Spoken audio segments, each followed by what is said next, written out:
Hi, I'm Vi Wickam, and this is a free fiddle lesson for mytalentforge.com. It's a song that's one of my favorites to play.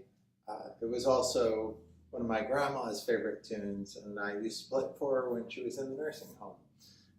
This lesson will be pretty straightforward. I'll also be doing a harmony lesson on Ashokan Farewell also. This tune was written by Jay Ungar, who's a great fiddler who lives in upstate New York and has a place called the Ashokan Center. He's a really nice guy, tremendously talented. And this is his most famous tune. It's called Ashokan Farewell. I'm going to play it for you first, then we'll break down some of the intricacies.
So that's your basic melody. It's a beautiful tune. I'll just kind of break it down a little bit for you. This is a beautiful waltz tempo, so it's in 3/4. It's in the key of D, and it's kind of a lament as far as the feeling. So it should feel sad. It's a reflection. You should be expressing a little bit of sadness in this tune. So think about something sad as you play it and try and express that communication of that sad feeling while you play it. So we start out on the A string, 0, 2, 3, back down. So that first phrase.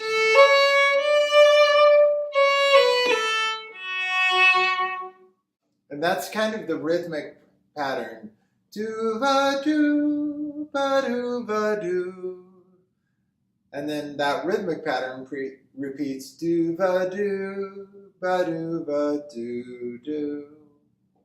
So that's a kind of a common trend in waltzes, is that you'll have a rhythmic phrase that you play and then you repeat that rhythmic phrase with different notes. It might be over a different chord, or it might be down on a different string. But we have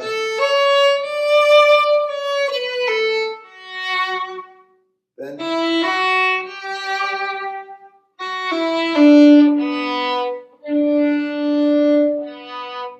so there's our first two phrases. 1, 2, 3, 2, 1, 2. 4, 2. Notice because I want to be on a down bow. So there's a D arpeggio. Ending on the F sharp.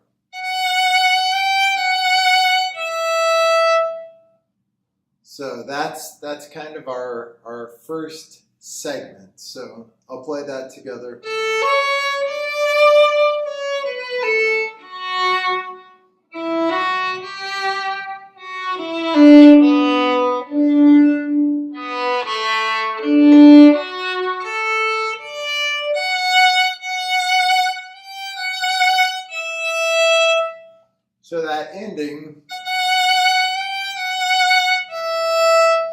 is our first ending. And you can tell we ended on an E note, which ending a phrase on an E note when we're in the key of D means that note is from an A chord. So A is the 5 chord of D.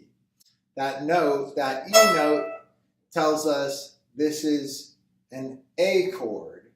A chord is the 5 chord, which tells us this is not resolved.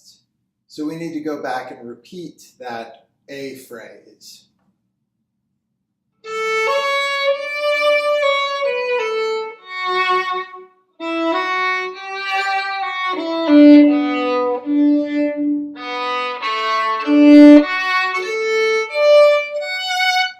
And then here's where we resolve it with our second ending. So we had da, da, da, dum as our first and the first ending, and then the second ending is. So you can hear we end on a D note, which gives us very good resolution. Makes us feel like, this is good. This section is good and done. So we move on to the B part of the song. So there was an A part with the first ending, and then an A part with the second ending. I'll put the A part together, so you'll hear A1 and then A2, and then we'll play the B part.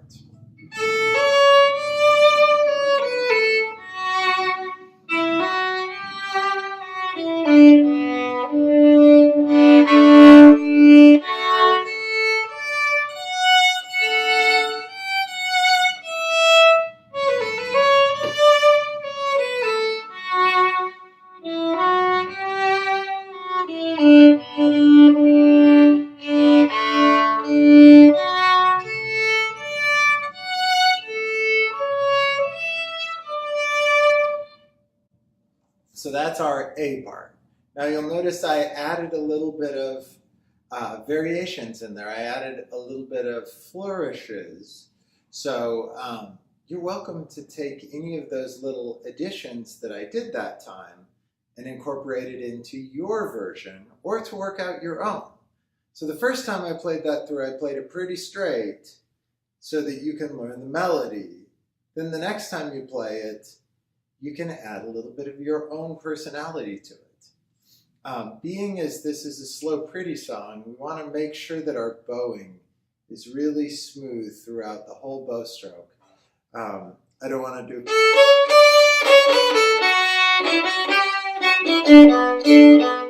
because that sounds like I'm killing it. I want to...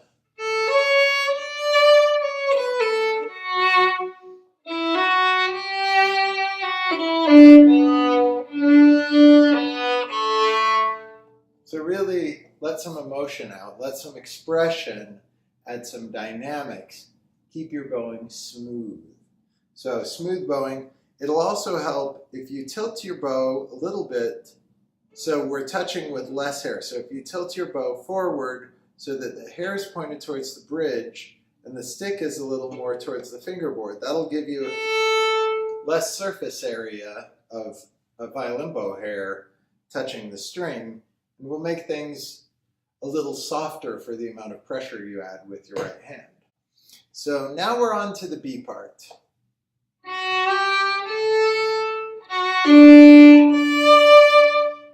So you'll notice that is the same rhythm as just another pattern to keep in mind as you learn it.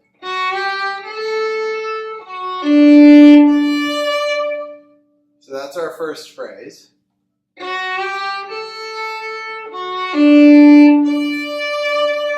Second phrase.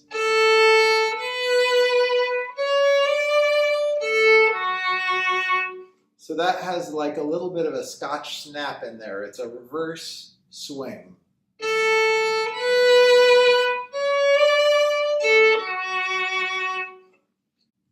So I'll put those two pieces together.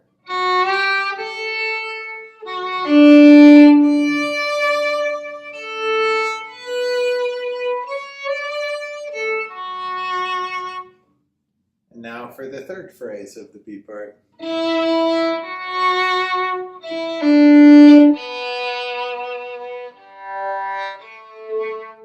So you'll notice that just like in the A part, we had a repeating rhythmic pattern. In the B part, we also have a repeating rhythmic pattern that you'll feel.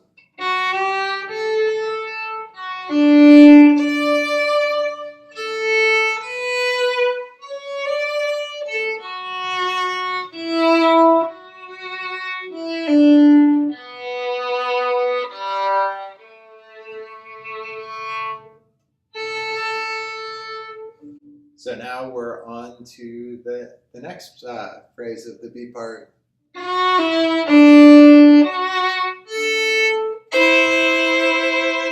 So that's really important. Then we're going D arpeggio again. And if we normally would, we'd think it was going to be a D7 chord, but Jay wrote a really clever chord change here, so it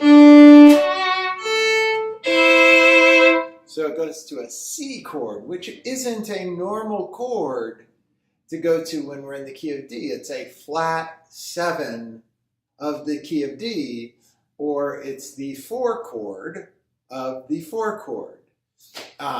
It's the 4 chord of G, which is the 4 chord of D. You know, getting a little theoretical here, but it's a really cool effect to do when we've been keeping kind of close to the key of D. We have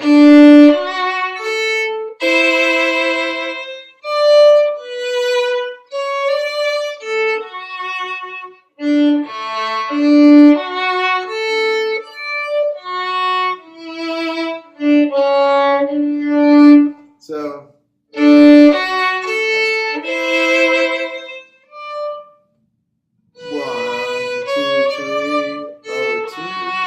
You hear that little Scotch snap again,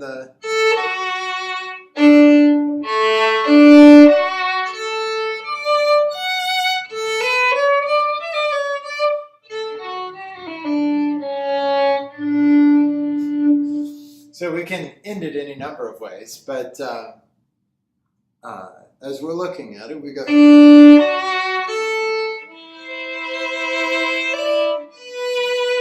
2, 3, 2, 1, 3, 2, 1, 3, 1. So we have that same D arpeggio. And we can keep going.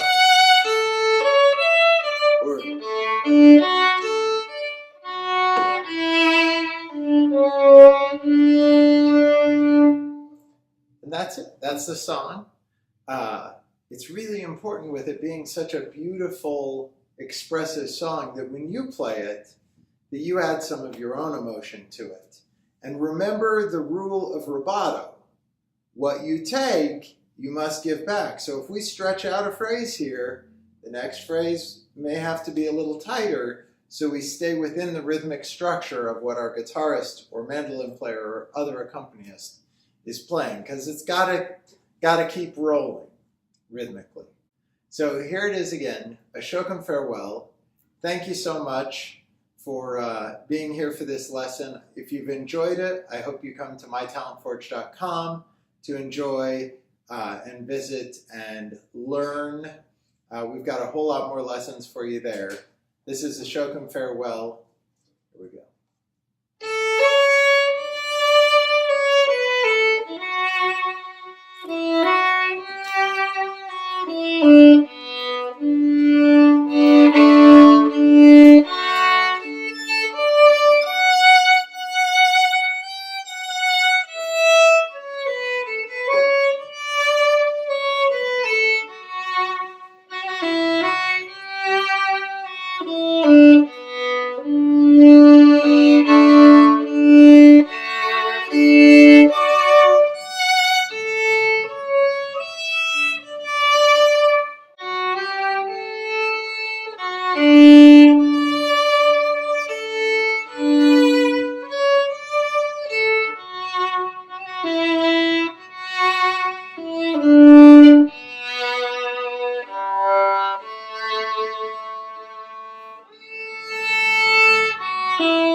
I'll see you next time.